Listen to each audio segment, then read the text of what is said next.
Welcome to Issues and Answers with your host Diane Kinderwater. Issues and Answers is presented as a public service to inform, educate, and better the lives of New Mexicans. And now, Issues and Answers with your host Diane Kinderwater.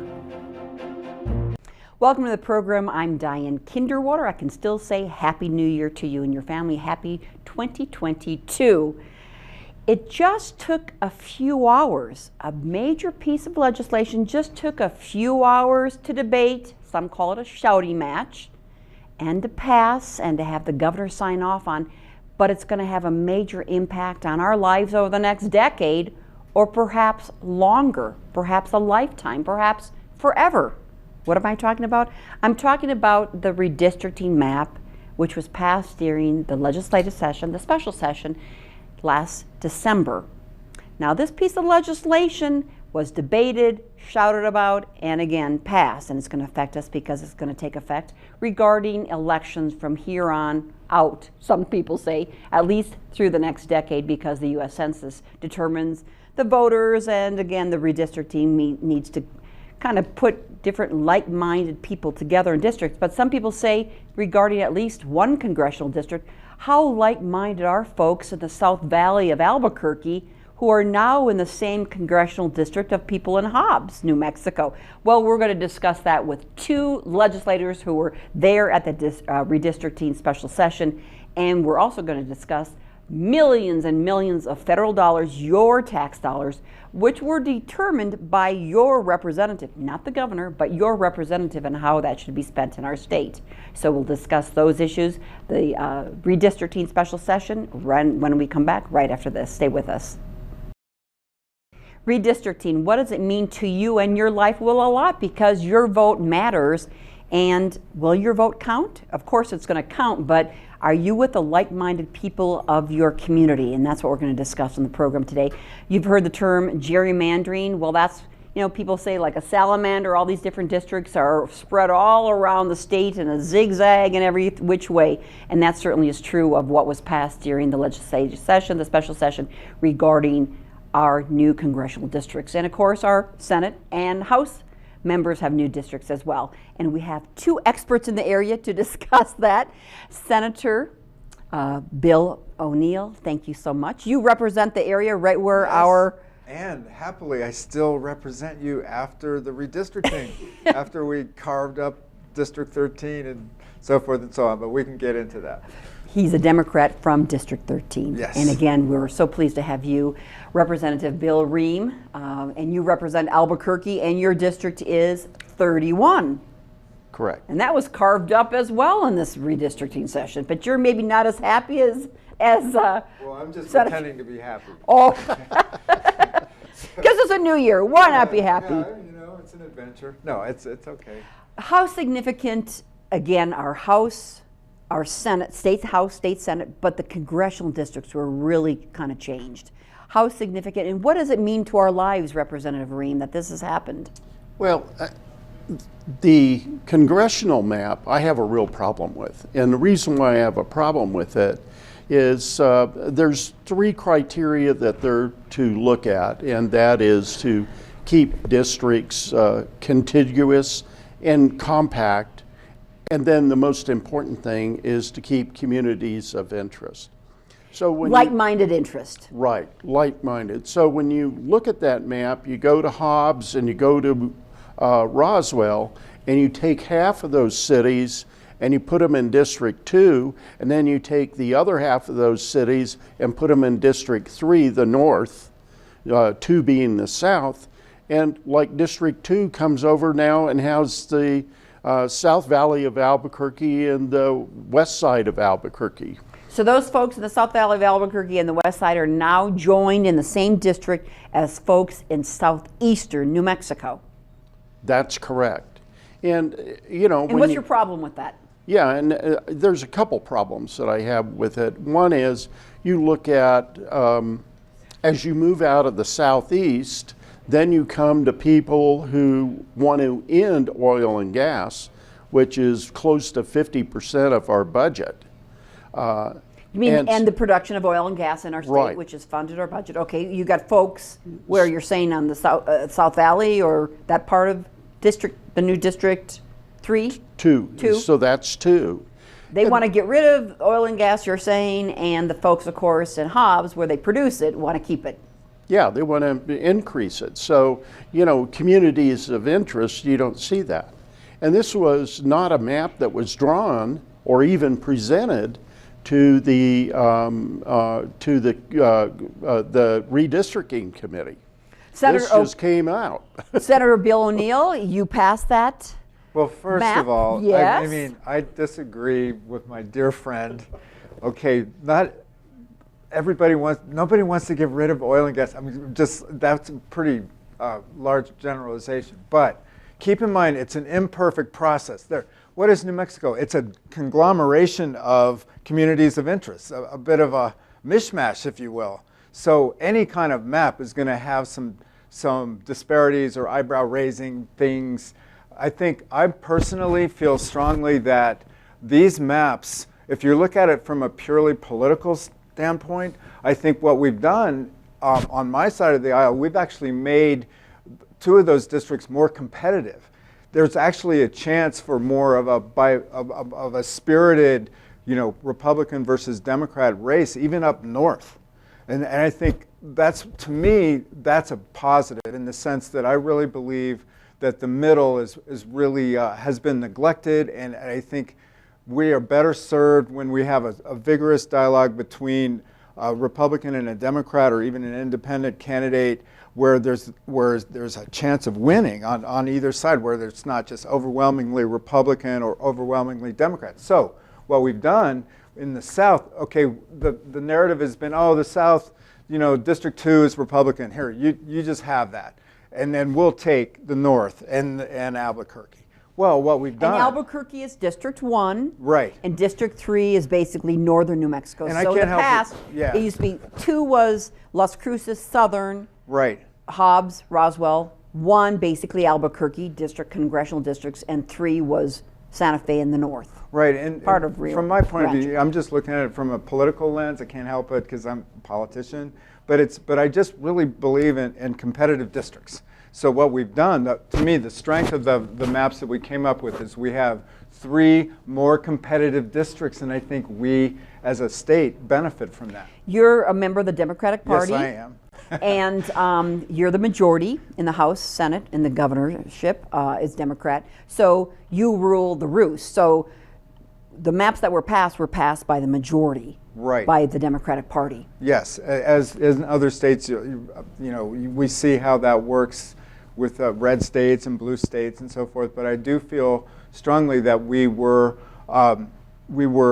like fair and we were judicious. And I mean, it's really hard. I have to say this: redistricting, we do it every 10 years, and there are so many interests. The Native American interests, the different, the oil and gas interests, all these different interests that want to be. Senator O'Neill, how do you justify the South Valley of Albuquerque, which is in the kind of north central, right, all the way down to the southeast, having like-minded communities with I think with Hobbs and Roswell? That's a very Hispanic, like that district historically is Hispanic District 2, but it's almost an extension of the Hispanic community up to South Valley. I mean, but honestly, the Roswell and right, Hobbs area joining now with that. Well, I mean, I would say potentially yes, they've been divided, but then they have a chance to speak in both of those elections. I mean, it's honestly it's like it's impossible to protect the integrity of every single community in the state, in the sense that what we're doing is we are trying to compromise and hear the voices of different communities of interest, and then that's the map we come up with. Why would a city of Roswell and the city of Hobbs be actually divided? Well, we've divided other cities. I mean, larger cities, but, of course, because so the population larger, smaller, need to spend. I mean, that's just the process. So, Yeah, but why? Why? Because we're dealing with the larger state. We're talking about the state of New Mexico, not Hobbs, not Lee County, just it's all, But it needs to be larger. some say that District 2 was diluted. The conservative field, which is in the southeastern part of the state, it's conservative. They were divided and put into But I other would say the districts. conservative part has more of a voice because of this map. If you look at it, the three maps in tandem are more competitive than what we've had. Representative Rehm, what would you like to say to Senator O'Neill and to our viewers? I agree with some of his points, and this is kind of like how the debate goes on the floor. Discussion about it. I would point out that after Congresswoman Yvette Harrell won, that Speaker Egoff said, "Well, we'll see how that happens next time." And I mean, there was an editorial in the paper about it, and they showed him carving up a turkey, which was District 2. So now Congresswoman Yvette Harrell's District 2, which we represent, a conservative district, has been carved up, and what is the likelihood that it will stay now with a new redistricting Representative Rehm conservative, now that it's been carved up? So here's one of the problems I see in the map. When we redistrict, what I look at is trying to keep the current legislator with the people that they've represented, because those people know who to contact. And every time when we have redistricting, and Senator and I were up there 10 years ago when we went through this at that time, we have people in our district that we no longer represent who are still going to call us. Because they know we're the person to call. And with that radical of a change, it really hurts them in who represents me and how I have interacted with them. Has your District 31 House District in Albuquerque changed that much? Every district changed. Okay. So, that's just the process. And that's a reality, and that's going to occur. So I'm not saying you can't change a district, but you try to keep the core of the constituents together.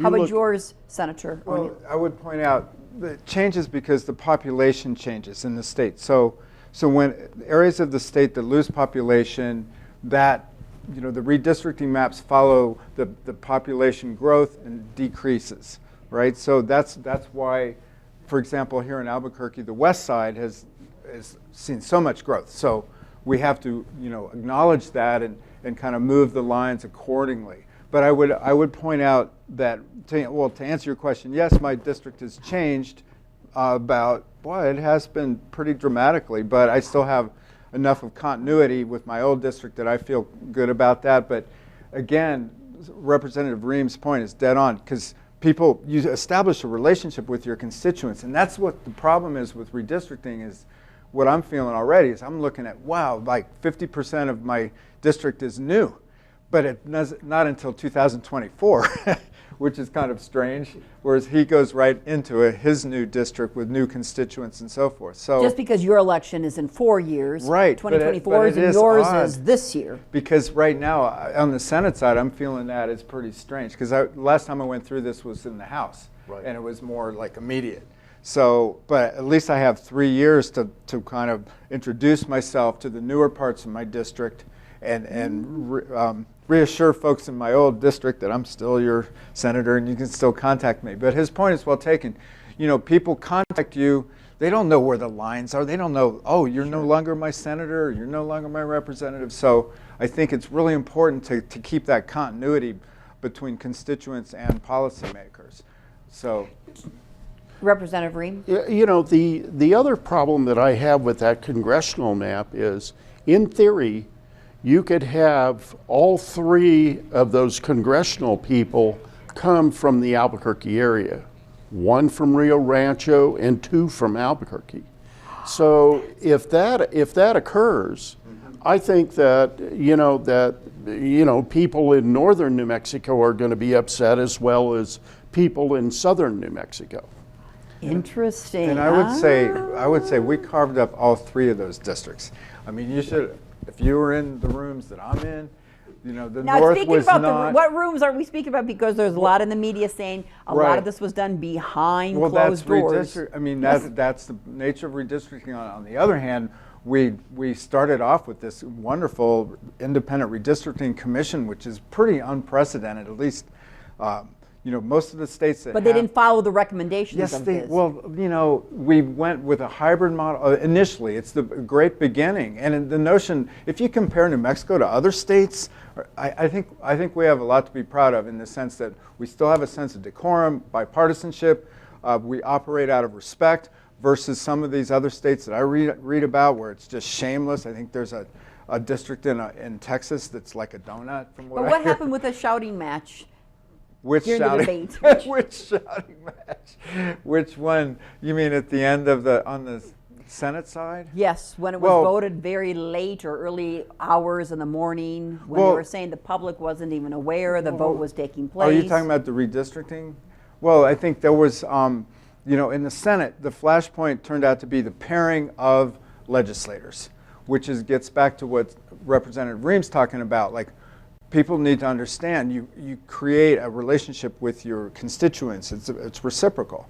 And the problem was that we were trying to avoid pairing of both Republicans and Democrats. I mean, I was paired by all three of the maps that the Independent Redistricting Commission came up with.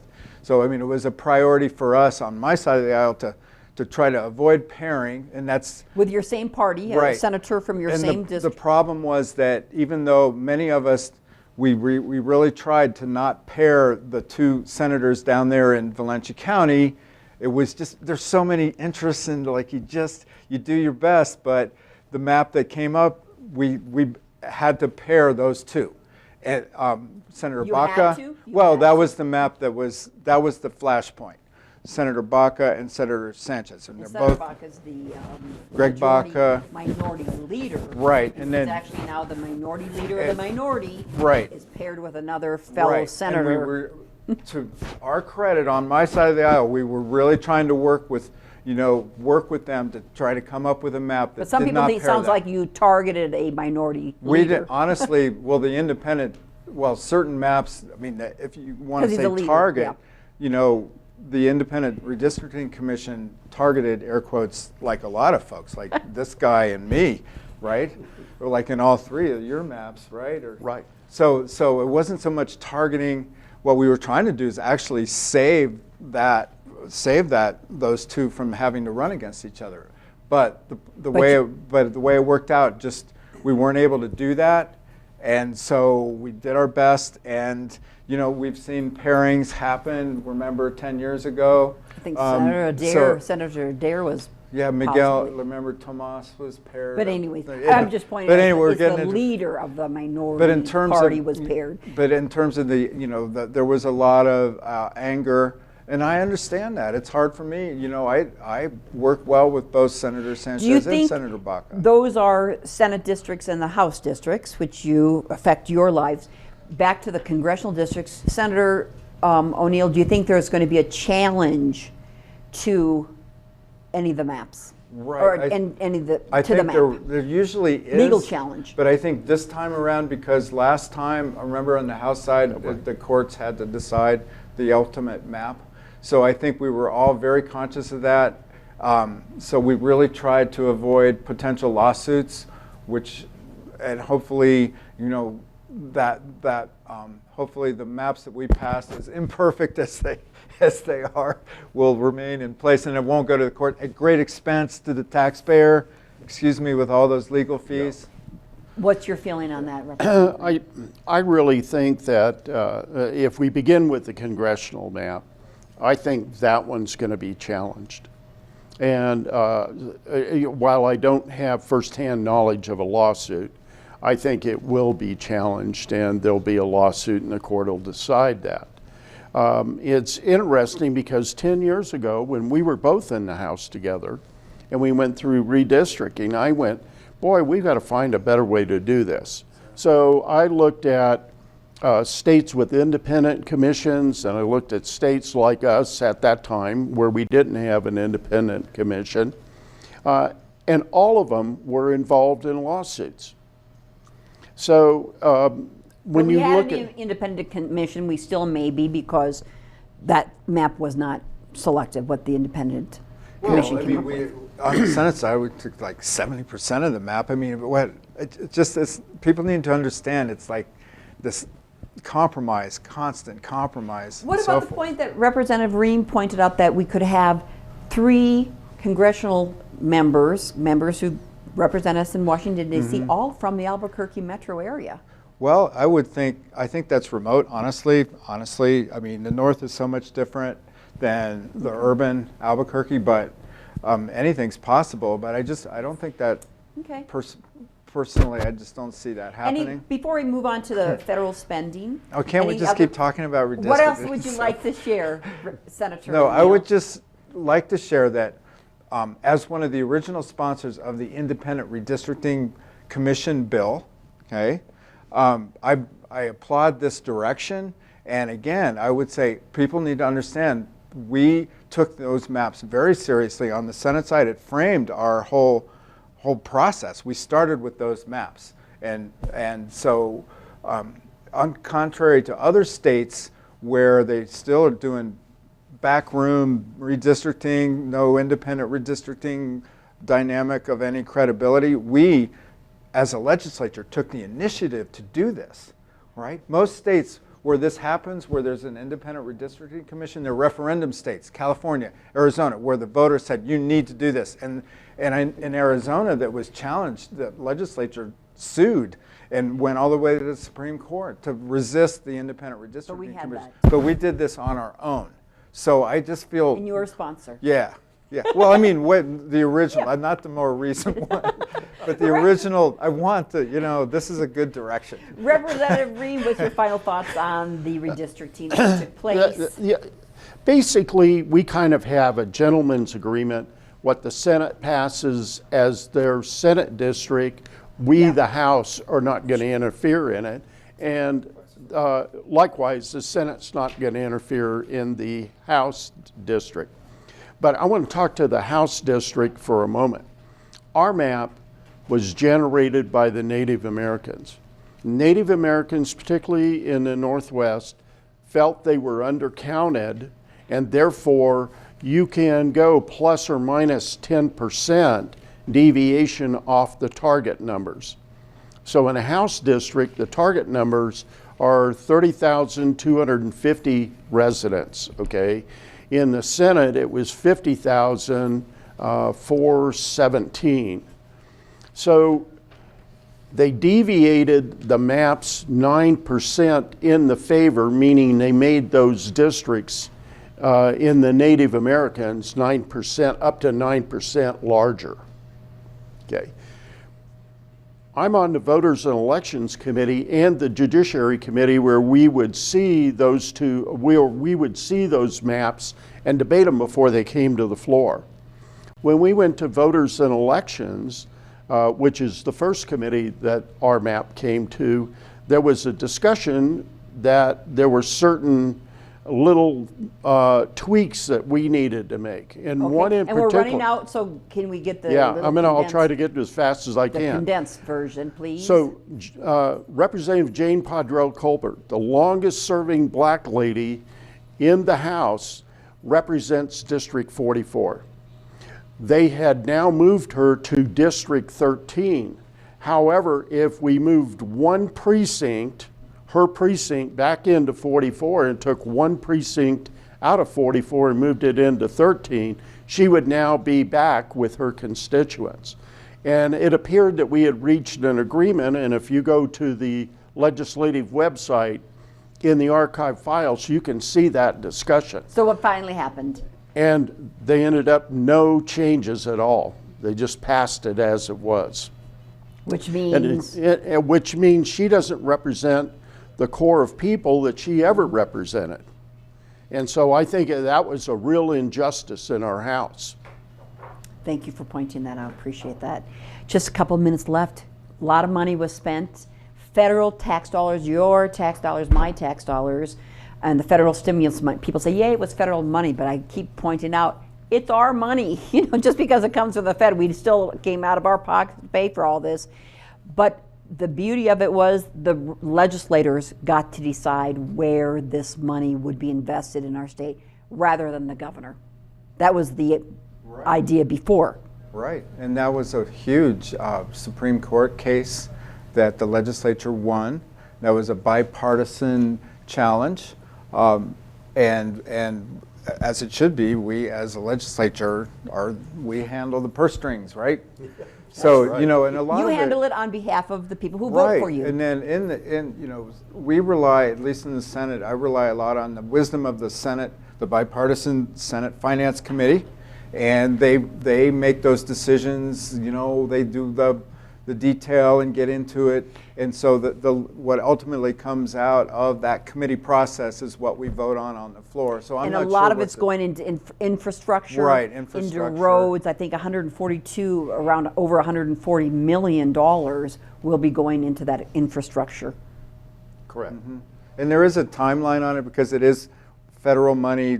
Just we're in this crazy pandemic, and it has everything to do with that. All of a sudden, we have this flood of money. So there is, you know, a real like stopwatch almost on it. And it would be great if we And could broadband. spend. Yes, It's going a lot broadband. into broadband. Representative Rehm, anything else you'd like to comment about this money, federal money? Yeah, just so that the public ends up understanding this, we spent basically $300 million of the stimulus in the special, and there's about $700 million that will allocate in the regular session left in that stimulus. We should also be receiving some more infrastructure money on what just is coming out of Washington now. A lot of money, maybe a lot of orange cones in our future, in our 2022. Representative Bill Rehm, Republican from District 31, and Senator Bill O'Neill Democrat from District 13, a Senate district. Thank you so much for being a part of this program. We're going to have you back as we discuss the legislative session, which is here. We are now, I've been saying this for a year, we're now into a legislative session, a 30-day session, right? Right. Yes. Right. We're expecting a lot of more fireworks then. I think hopefully not. Hopefully we'll have a normal session with the public there in the building, and you know that last year that everything being That was virtual, tough. that was tough. Thank you for all you've done. Again, a special session in December and the regular session in January. Thanks for watching this program. I'm Diane Kinderwater. Make it a great week with your family. We'll see you next time. Bye-bye.